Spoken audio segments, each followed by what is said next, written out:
Hello નમસ્કાર મિત્રો, જુઓ અહીંયા મારી પાસે આ એક પેપર છે, કદાચ તમને દેખાતું હશે, બરાબર છે। બિન સચિવાલય ક્લાર્કનું પેપર છે આ, અને આ જે પેપર છે કઈ સાલમાં લેવાયું છે એ તો ખબર નથી, અને ટોટલ એવા મારી પાસે છે ને જો આખો થપ્પો છે, આ બધા અલગ અલગ, આ બધા ગવર્મેન્ટના ઓરિજિનલ પેપર, બરાબર, જે અલગ અલગ પરીક્ષાઓ લેવાય હોય। આ એક અહીંયા STIનું પણ પડ્યું છે, રાજ્ય વેરા નિરીક્ષક। આવા ટોટલ કેટલા 25 પેપર છે, તો આપણે 1 બાય 1 છે એ દરેક પેપરમાંથી જે અંગ્રેજીના પ્રશ્નો છે ને, અંગ્રેજીના પ્રશ્નો એનું સોલ્યુશન કરશું। વોકેબના પ્રશ્નો હશે તો એમાં તો કંઈ વધારે તમારે ગ્રામર ભણવાની જરૂર ના હોય, ગોખણપટ્ટી જ કરવાની હોય કે આનો વિરોધી આ, આનો સમાનાર્થી આ, પણ ગ્રામરનો કોઈ ટોપિક હશે તો એમાં શું નિયમ લાગતો હશે જોશું। એટલે આપણે 25 અલગ અલગ નાના નાના વિડીયો બનાવશું, બરાબર છે। આ પહેલો વિડીયો છે, અને અહીંયા ચલો હું અહીંયાથી શોધવાની શરૂઆત કરી દઉં છું। પહેલાં બીજા પેજ ઉપર કંઈ નથી, ત્રીજા ચોથા પેજ ઉપર છે, ચલો ત્રીજા પેજ ઉપર છે પ્રશ્ન। તો હું અહીંયા પ્રશ્ન લખીશ ને ત્યારે તમારો ટાઈમ વેસ્ટ ના થાય એટલા માટે હું શું કરીશ, વિડીયોને થોડો સ્પીડ કરી દઈશ, બરાબર છે। Fill in the blank, okay,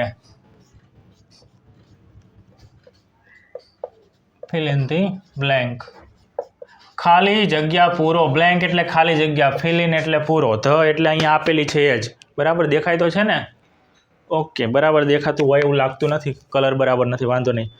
તો શું છે અહીંયા ખાલી જગ્યા પહેલાં જ આપી છે, પછી શું લખ્યું છે, રણછોડ પિત્તાંબર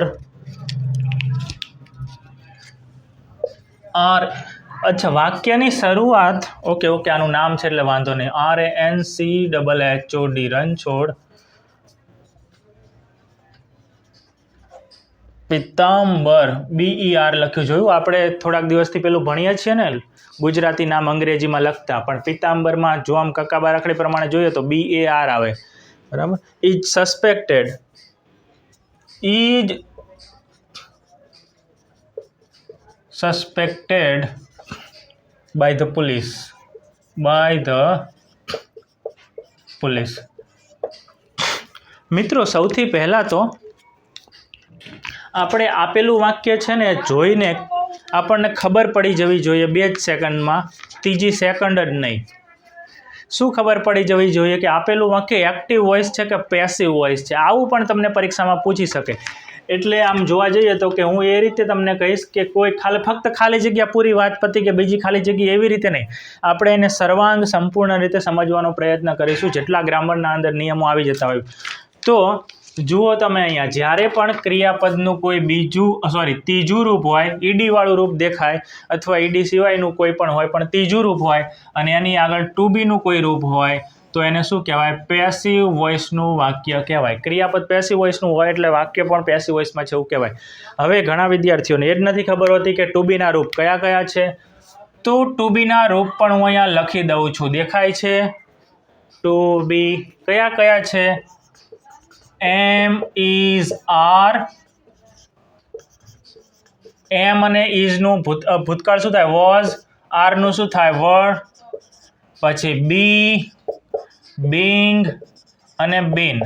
આટલા શબ્દો જો ક્રિયાપદના ત્રીજા રૂપની આગળ હોય તો આપેલું વાક્ય પેસિવ વોઇસ કહેવાય। આ તો વાત થઈ પેસિવ વોઇસની। આપણી જે ખાલી જગ્યા છે એ જોઈએ કે કયા કયા ઓપ્શન આપેલા છે। પહેલો ઓપ્શન છે કયો છે, એ। બીજો ઓપ્શન કયો છે, એન। ઓહો, આમાં તો કંઈ નથી, મેં તો કીધું કંઈક ખતરનાક હશે। અને ચોથો ઓપ્શન કયો છે, નો આર્ટિકલ રિક્વાયર્ડ, નો આર્ટિકલ, જેને 0 આર્ટિકલ પણ કહેવાય। યાદ રાખજો, ક્યારેક ઓપ્શનમાં 0 આર્ટિકલ લખી નાખ્યું હોય તો તમને થાય આ નવો આર્ટિકલ છે, જનરલી ખબર પડી જાય 0 એટલે કંઈ નહીં, શૂન્ય, બરાબર। તો ખાલી જગ્યા Ranchhod Pitambar is suspected by the police, suspect શંકાના દાયરામાં છે પોલીસ દ્વારા, રણછોડદાસ ચાંચડ। તો તમે મને કહો કે આમાં કયો આર્ટિકલ આવશે, તો આર્ટિકલનો મેં 3 વર્ષ ઉપર થઈ ગયું એક સંપૂર્ણ વિડીયો, આર્ટિકલનો સંપૂર્ણ વિડીયો, બધા જ નિયમો આવી જાય, આર્ટિકલનો કોઈ નિયમ બાકી ના રહે એવો એક વિડીયો બનાવ્યો છે, બરાબર છે। એમાં બધા જ નિયમો આર્ટિકલના આપી દીધા છે, પણ છતાં પણ આપણે આર્ટિકલની પ્રેક્ટિસ કરીએ, આપણે એની ખાલી જગ્યાઓ, વાક્યો જોઈએ તો જ આપણને જલ્દી આઈડિયા આવે। ફક્ત નિયમોથી આપણને પ્રેક્ટિકલ આવડતું નથી, એના માટે પ્રેક્ટિકલ એટલે પ્રેક્ટિસ કરવી જ પડે।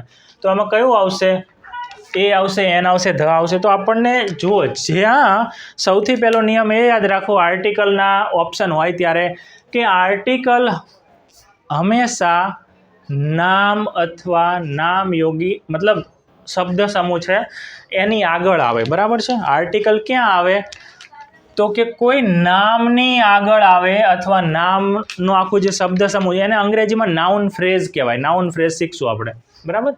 તમે કહેશો કે સર આ શું છે નાઉન ફ્રેઝ? એક ટૂંકમાં સમજાવી દઉં. જુઓ, રેડ એપલ અને એક છે એપલ.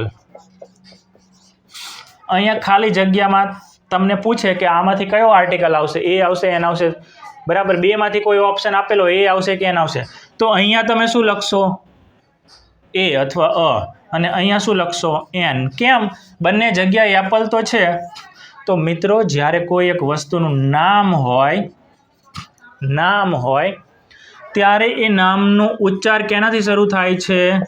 સ્વરથી, બરાબર છે. તો આપણે ત્યાં શું કરશું? એન મૂકશું. પણ જ્યારે નામની સાથે એ નામના માટે બીજા એક્સ્ટ્રા શબ્દો પણ હોય તો એ આખા જોડકાને શું કહેવાય? નાઉન ફ્રેઝ કહેવાય. શું કહેવાય? નાઉન ફ્રેઝ કહેવાય. અને આર્ટિકલ એ નાઉન ફ્રેઝની આગળ આવે. આર્ટિકલ હંમેશા સીધો નાઉનની આગળ ના આવે. જ્યારે નાઉનની આગળ વિશેષણ કે એવા બીજા કોઈ શબ્દો હોય જેને ડિટર્મિનર્સ કહેવાય. શું કહેવાય? ડિટર્મિનર્સ પણ ખૂબ જ અંગ્રેજીનો ખૂબ જ અગત્યનો ટોપિક છે અને ઇંગ્લિશ મીડિયમમાં ખાસ કરીને બહુ જ સારી રીતે આ ટોપિકને ભણાવવામાં આવે છે. પણ ગુજરાતી મીડિયમમાં આ ટોપિકને એટલો વ્યવસ્થિત રીતે મતલબ એકદમ કમ્બાઈન કરીને નથી ભણાવવામાં આવતો. એના અમુક પોઈન્ટને અલગ અલગ ટોપિકનું નામ આપીને ભણાવવામાં આવે છે. પણ ડિટર્મિનર નામનો કોઈ ટોપિક ગુજરાતી મીડિયમમાં અત્યાર સુધી મેં નથી જોયો, એટલે આપણને એટલા માટે પણ પ્રોબ્લેમ થઈ શકે છે. તો હંમેશા આર્ટિકલ છે એ કોઈ નામની સાથે એનું ડિટર્મિનર હોય તો એની આગળ આવે છે. આ ડિટર્મિનર નથી, આ તો વિશેષણ છે, બરાબર. ખબર પડી? તો જ્યારે નામની સાથે બીજા કોઈ શબ્દો હોય જે નામની બાજુમાં જ આવવા જરૂરી છે એની આગળ, તો એ બંનેને મતલબ 2 કે 3 જે શબ્દો એના આખા ઝુમખાને શું કહેવાય? નાઉન ફ્રેઝ કહેવાય. નાઉન ફ્રેઝ એટલે ટૂંકમાં શણગારેલું નામ. નામને કંઈક વસ્તુઓથી શણગાર્યું છે, બરાબર છે. ઓકે.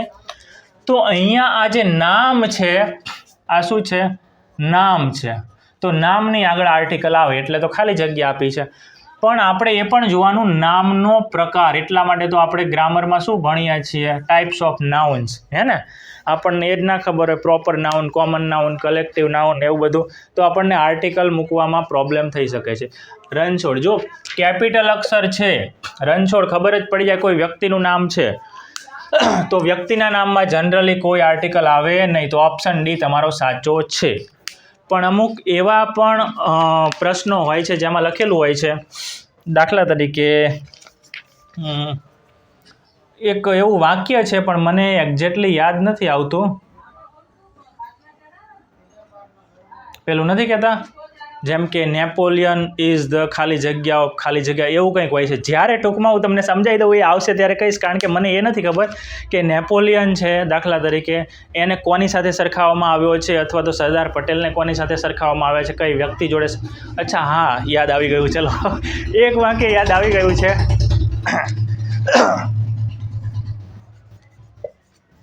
સરદાર પટેલ યાદ આવી ગયું એટલે કહું છું, ગપ્પા મારવાનો કોઈ મતલબ નથી. ઇઝ ખાલી જગ્યા, પછી લખું છું બિસ્માર્ક. આ બિસ્માર્ક પણ એક વ્યક્તિ હતો. હવે શું હતો એના વિશે બહુ ડિટેલ યાદ નથી મને. બિસ્માર્ક ઓફ ઇન્ડિયા, લગભગ જર્મની હતું. જર્મની, બિસ્માર્ક લગભગ કહું છું, તમે પાછા મંડી ના પડતા. તો આવી ખાલી જગ્યા તમને પરીક્ષામાં પૂછાય અને ઘણી વાર આવા પ્રશ્નો પૂછાય જ છે આર્ટિકલમાં. મેં જોયું છે, આવશે જ કદાચ. સરદાર પટેલ ઇઝ ધ ખાલી જગ્યા, બોલી જ ગયો જવાબ. બિસ્માર્ક ઓફ ઇન્ડિયા, તો આમાંથી કયો આર્ટિકલ આવશે? આર્ટિકલની ખાલી જગ્યા. તો બિસ્માર્કમાં બી કેપિટલ છે. આ બિસ્માર્ક કોઈ વ્યક્તિનું નામ છે અને અહીંયા બિસ્માર્કના બદલે બીજા પણ નામ હોઈ શકે. તો જ્યારે એક વ્યક્તિની સરખામણી કોઈ કાર્યના કારણે બીજા વ્યક્તિ સાથે કરવામાં આવે, કારણ કે એ વ્યક્તિએ બીજા વ્યક્તિ જેવું જ કાર્ય કર્યું હોય છે, પણ બંને પોતપોતાના ફિલ્ડમાં, પોતપોતાના દેશ માટે કે પોતપોતાના ક્ષેત્રમાં કાર્ય કર્યું હોય છે. બિસ્માર્કે દાખલા તરીકે, મને ખબર નથી પણ અહીંયા એક અંદાજો લગાવું છું, જર્મની માટે જે કાર્ય કર્યું, જર્મનીનું એકીકરણ, લગભગ એવું જ હોઈ શકે છે. થોડો આઈડિયા છે, બરાબર. એવું જ સરદાર પટેલે ભારત માટે કર્યું છે. તો એવું કહી શકાય કે સરદાર પટેલ એ ભારતના બિસ્માર્ક છે, બરાબર, હતા, છે. તો અહીંયા શું આવશે? જ્યારે આવી સરખામણી હોય ને ત્યારે શું આવે? આગળ આર્ટિકલ ધ આવે. ઓકે, ચલો બીજી ખાલી જગ્યા જોઈએ. હું બહુ લાંબુ કરું છું, હે ને?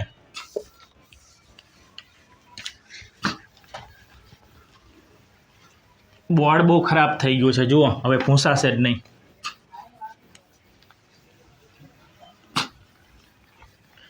રોજ ધોવું પડે છે.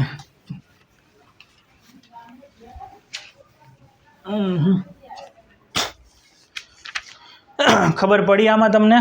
ચલો બીજું, a black and white, a black and white ખાલી અચ્છા, વ્હાઇટ કાવ ખાલી જગ્યા grazing in the field now, ખાલી જગ્યા grazing in the field, field એટલે ખેતર, નાવ એટલે અત્યારે, બરાબર.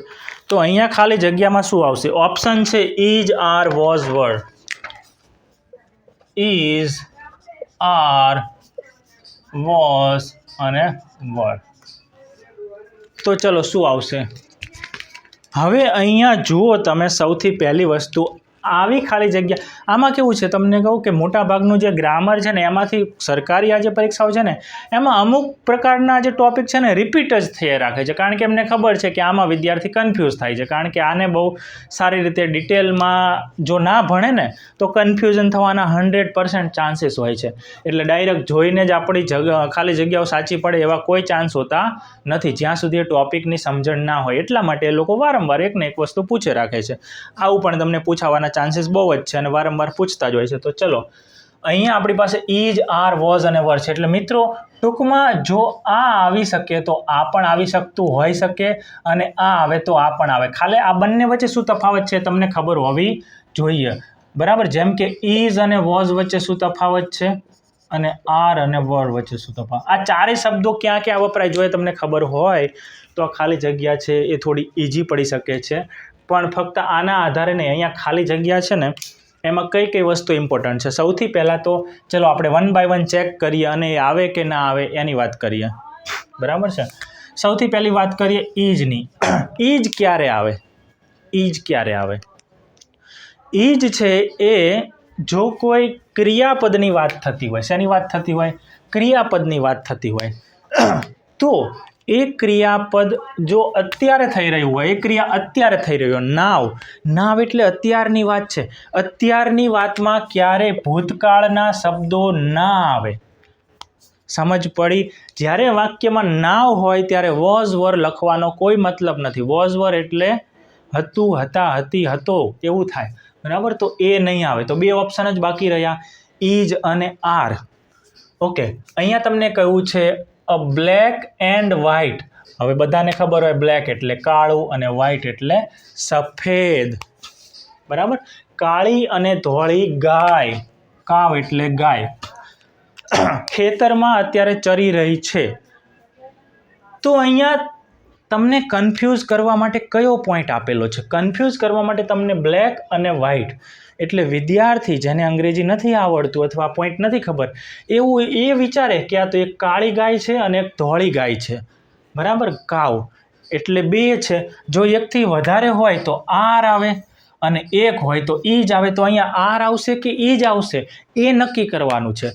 અને એના માટે યાદ રાખો, અહીંયા બે રીતે તમે નક્કી કરી શકો છો. કઈ રીતે? બે રીતે. જ્યારે તમને આ રીતે બે વિશેષણ આપેલા હોય, આ કંઈ બે અલગ અલગ, આ ગાય નથી, આ બ્લેક એ ગાય નથી. બ્લેક એ તો બ્લેક છે, કાળું, અને વ્હાઇટ એટલે ધોળું. તો શું એક જ ગાય કાળી અને ધોળી બેય ના હોઈ શકે? હોઈ શકે ને, હે ને.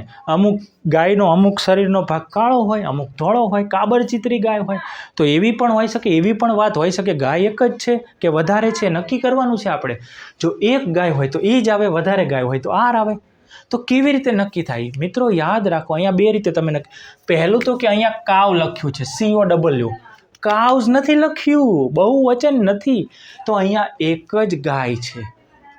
આ રીતે પણ નક્કી કરી શકો છો તમે. તો અહીંયા શું આવશે? ખાલી જગ્યામાં ઈ જ આવશે. બીજી કઈ રીતે નક્કી કરી શકો છો કે જ્યારે તમને કોઈ વસ્તુ છે એ એક છે કે વધારે નક્કી કરવાનું, આગળ જે વિશેષણ આપ્યા હોય ને, વિશેષણ, કલરના નામ વિશેષણ કહેવાય. શું કહેવાય? કલરના નામ વિશેષણ કહેવાય. એ વિશેષણને જ્યારે એન્ડથી જોડેલા હોય પણ બંને વિશેષણની આગળ આર્ટિકલ ના હોય, ફક્ત બંને વિશેષણનું જે આખું ઝુમખું છે એની આગળ એક જ આર્ટિકલ હોય, અ બ્લેક એન્ડ અ વ્હાઇટ, એવું નથી અહીંયા. એટલે કે એક કાળી અને એક ધોળી ગાય, એવું નથી. અને અહીંયાથી જ ખબર પડી જાય છે. જો આવી રીતે લખે ને તો અહીંયા કાઉઝ લખવું પડે, બરાબર છે? તો અહીંયા શું છે? અને એનો મતલબ શું થાય? એક થાય. હંમેશા યાદ રાખો, એનો મતલબ શું થાય? એક થાય. કોઈ પણ એક થાય. તો અહીંયા જવાબ શું આવશે? એ જ આવશે, બરાબર? ઘણા બધા વિદ્યાર્થીઓને તો ખાલી જગ્યા જોઈને તરત જ ખબર પડી ગઈ હશે. ચલો, અહીંયા જગ્યા છે તો ફૂંસ નથી કરવું, બીજી ખાલી જગ્યા જોઈ લઈએ. જો આટલું આપણે ચીપી ચલાવશું તો વિડીયો બહુ લાંબો થઈ જશે, પણ સમજાવવું તો પડશે ને, કારણ કે આપણે કંઈ ટાઈમ પાસ નથી કરવાનો. એકવાર સમજીને એટલે આવડવું જ જોઈએ, એવી જ રીતે આપણે કરવાનું છે, બરાબર? ચલો, બીજું. આમાં એવું પણ બને કે અમુક વસ્તુઓ મને પણ ના આવડતી હોય, કારણ કે હું ડાયરેક્ટ જ લઉં છું પેપર, એવું નથી કે પહેલાંથી સોલ્વ કરીને આવ્યો છું. અને આ જેનું પણ પેપર છે મને ખબર નથી કોનું છે, તો મારું તો નથી આ, તો કારણ કે અક્ષરો પરથી ખબર પડે છે અંદર લખ્યું છે. તો અમુક ક્વેશ્ચન ટીક કર્યા છે, મતલબ ઓપ્શન ટીક કર્યા છે, અને અંદર બીજો પણ ઓપ્શન ટીક કર્યો છે. એવું જ છે મોટા ભાગમાં બધામાં. He showed dash divided in their opinion. અચ્છા, એ તો બીજું થઈ ગયું. He showed mercy. સૌથી પહેલી વસ્તુ તો આપણને શબ્દો ઘણા બધા આવડવા જોઈએ. કોઈ પણ ભાષા શીખવી હોય ને તો આપણે શબ્દો તૈયાર ના કરવા હોય, 8 પ્રકારના શબ્દો હોય, બરાબર? તો પછી એ ભાષા ના આવડે. To the vanquished and killed them. Mercy to the vanquished. Mercy to the વેન્ક્વિસ્ટ.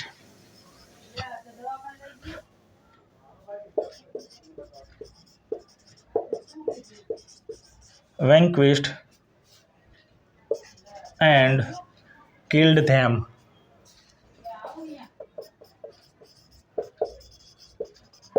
Okay, option લખી નાખીએ આપણે. ચલો,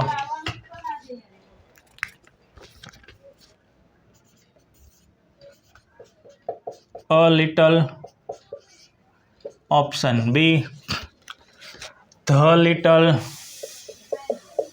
આ પણ પૂછાય છે. મેં કહ્યું ને કે અમુક ટોપિક છે ને બસ ગવર્મેન્ટ એ જ પૂછપૂછ કરે છે, મોટા ભાગે નવા ટોપિક આવતા નથી. A little, the little, a few, the few. આ પછી લિટલ, તો આ પણ મેં બહુ જ સારી રીતે મારા આગળના વિડીયોમાં મેં તમને ભણાવી દીધું છે. અને અ ફ્યુ, ચલો અહીંયા આવી ગયું. તો સૌથી પહેલાં તો અહીંયા હું તમને 6 શબ્દો આપી દઉં છું. જુઓ, LITTLE, લિટલ, અ લિટલ અને ધ લિટલ. આ એક ગ્રુપ બનાવે છે. આ બાજુ છે ફ્યુ, અ ફ્યુ અને ધ ફ્યુ. આ પણ એક ગ્રુપ બનાવે છે. હવે યાદ રાખી લો, સૌથી પહેલાં ફ્યુ છે ને એ મતલબ ફ્યુ એટલે ફક્ત આ એકલો શબ્દ નહીં, આ 3 ફ્યુ, અ ફ્યુ કે ધ ફ્યુ. જે પણ વસ્તુઓને ગણી શકાય એવી વસ્તુઓ હોય ત્યારે ફ્યુની વાત આવે. સંખ્યાવાળી વસ્તુઓ હોય તો ફ્યુની. અને જ્યારે કોઈ પ્રવાહી કે એવી પાવડર ટાઈપની વસ્તુ જેને જોખવાની હોય, માપવાની હોય, કોઈ વસ્તુઓમાં ભરવાની હોય પણ એની સંખ્યા ના ગણી શકાય, બરાબર, એવી અનકાઉન્ટેબલ વસ્તુઓ છે, તો એના માટે લિટલ, અ લિટલ કે ધ લિટલ આવે. એનો મતલબ અહીંયા 3 ઓપ્શન આપ્યા છે, અ લિટલ, ધ લિટલ ને લિટલ. કાં તો 3માંથી એક હશે. તો આપણે ખાલી જગ્યાની આગળ જુઓ, અહીંયા શું આપ્યું છે? મર્સી આપ્યું છે. મર્સી એટલે શું? સૌથી પહેલાં એટલા જ માટે મેં કહ્યું, અને હજારો વાર હું તમને એમ જ કહું છું વિડીયોમાં, કે તમારે શબ્દો આવડવા જોઈએ, આનો અર્થ આવડવો જોઈએ, તો જ તમે ખાલી જગ્યાઓ સારી રીતે પૂરી શકો. મર્સી એટલે શું થાય ખબર છે? દયા. મર્સી એટલે શું થાય? દયા. તો દયા છે એ અનકાઉન્ટેબલ એબ્સ્ટ્રેક્ટ નાઉન છે, એટલે કે એને ગણી ના શકાય. અને જેને ગણી ના શકાય એમાં શું કહ્યું મેં? કાં તો little, a little, the little આવે. એટલે સૌથી પહેલો ઓપ્શન તો આપણો આ નીકળી જાય. જો અહીંયા ગણી શકાય એવી વસ્તુઓ હોત, એપલ્સ છે કે બુક્સ છે, તો આ 3 નીકળી જાય, તો સીધો જ આ જવાબ આવી જાત, બરાબર છે? તો હવે આપણને અહીંયા 3 ઓપ્શન છે, અ લિટલ, ધ લિટલ અને લિટલ છે, બરાબર? એના વચ્ચે શું તફાવત છે? જો આ તફાવત તમને આવડી જાય તો આ તફાવત પણ આવડી જાય. અને બંને ગ્રુપ વચ્ચેનો શું તફાવત છે એ પણ મેં તમને સમજાવી દીધું છે કે આ ન ગણી શકાય એવી વસ્તુઓની આગળ આવે, આ ગણી શકાય એવી વસ્તુઓની આગળ આવે. હવે જુઓ, તમે જોયું હોય તો કે જે પહેલું છે એમાં આર્ટિકલ નથી, લિટલ અને ફ્યુ, બરાબર. પછી એકમાં આર્ટિકલ એ છે, એન તો આવશે જ નહીં, એક આર્ટિકલ એ છે અને બીજામાં છે ધ છે, બરાબર. તો શું ડિફરન્સ છે, ચલો હું તમને સમજાવી દઉં છું, બરાબર. તો જ્યારે આર્ટિકલ વગરના શબ્દો હોય, લિટલ અથવા ફ્યુ, એનો મતલબ એવો થાય છે કે એ વસ્તુ છે નહિવત છે, નેગેટિવ વાત કરવી હોય ત્યારે એ શબ્દ વપરાય છે, લિટલ કે ફ્યુ, બરાબર છે. પછી બીજો ઓપ્શન છે આ લિટલ અને ફ્યુ, એ ક્યારે વપરાય? ઠીક એકદમ ઓછું, સમથી ઓછું કહેવું હોય, સમ એટલે થોડાક, પણ એનાથી પણ થોડાક એવું કહેવું હોય ત્યારે લિટલ કે ફ્યુ વાપરી શકાય છે. અને ધ લિટલ ક્યાં વપરાય છે? જ્યારે છે એટલું બધું, જે છે એ જ, બસ, એમાંથી કાંઈ નહીં, એવું કહેવા માટે શું વપરાય છે? ધ લિટલ કે ધ ફ્યુ વપરાય છે. તો જોઈએ, હી શોડ ખાલી જગ્યા mercy to the vanquished and killed them. જુઓ, અહીંયા દરેક શબ્દોનો મતલબ ખબર પડી જાય તો તમે સીધો જ જવાબ ટીક કરી શકો. આ બસ 2-2 સેકન્ડની ખાલી જગ્યાઓ છે, પણ હું તમને સમજાવવા માટે 5-5, 10-10 મિનિટ લઉં છું, જેથી બીજી વાર આવા ઓપ્શન આવે ને તો તમને આવડી જાય. ઓકે, આ ઓપ્શન ખબર પડે. કિલ્ડ, તો કિલ એટલે શું થાય? જાનથી મારી નાખવું. કિલ્ડ ધેમ એટલે તેઓને, ધેમ એટલે તેઓને મારી નાખ્યા, બરાબર છે. ટુ ધ વેન્ક્વિસ્ડ એટલે જેના પર જીત મેળવી લીધી છે એવા લોકો. હી એટલે તેણે એટલે કોઈ રાજા હશે, તેણે તે લોકો પર જીત મેળવી લીધી અને તેઓને મારી નાખ્યા. ઓકે, આ તો ખબર પડી ગઈ, પણ આનું શું થયું? અહીંયા 3 ક્રિયાપદો છે, જો, વેન્ક્વિસ્ડ, બરાબર છે, કિલ્ડ. આ ખરેખર તો આ શું છે? નાઉન જેવું કામ કરે છે, એટલે ક્રિયાપદ નથી, આ ક્રિયાપદ. શોડ એટલે બતાવી, દયા બતાવવા માટે શું વપરાય છે? Show Mersey, SHOW. શો સાથે હંમેશા, મર્સી સાથે હંમેશા આ ક્રિયાપદ જ વપરાય, શો મર્સી. તો અહીંયા એણે લોકોને મારી નાખ્યા એવું છે. તો દયા બતાવવી હોય મારી નાખે. રાજાને કોઈના ઉપર દયા આવે તો મારી નાખે. એનો મતલબ દયા બતાવી નહીં. મેં તમને શું કહ્યું હતું કે ના પાડવાની વાત આવે, નેગેટિવ અર્થમાં જ્યારે તમારે આમાંથી સિલેક્ટ કરવાનું હોય, આવા શબ્દોમાંથી તમારે નેગેટિવ અર્થવાળો શબ્દ સિલેક્ટ કરવાનો હોય કે આવું નહીં, તો શું આવે? આર્ટિકલ વગરના શબ્દો આવે. તો આર્ટિકલ વગરનો શબ્દ કયો છે? જુઓ તો એક જ શબ્દ છે, લિટલ. પડી ખબર? ફ્યુ કેમ ના આવે? કારણ કે ફ્યુ તો ગણી શકી વસ્તુ, દયાને ગણી ના શકાય ને, એક દયા, બે.